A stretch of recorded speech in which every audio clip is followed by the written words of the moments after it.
How to turn on or turn off Safe Search on iPhone Safari. So in order to do this, we need to make use of the screen time feature. So go ahead and open the settings application on your iPhone.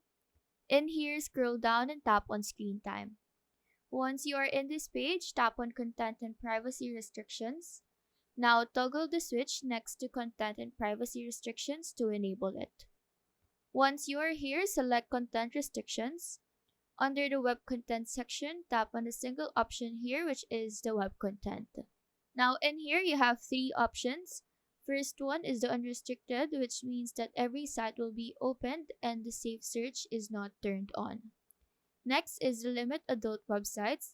In here, you can specifically add websites you will always allow and websites that you will never allow, thus turning on the safe search mode. And lastly, the allowed website. In here, you can only add websites that is listed in here. If a website is not added, it will not be opened. Please note that enabling Safe Search helps filter explicit content from search results, but is not foolproof and may not block all inappropriate content. So that is how to turn on or turn off Safe Search on iPhone Safari.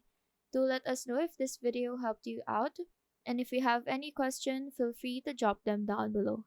Thank you for watching and have a nice day.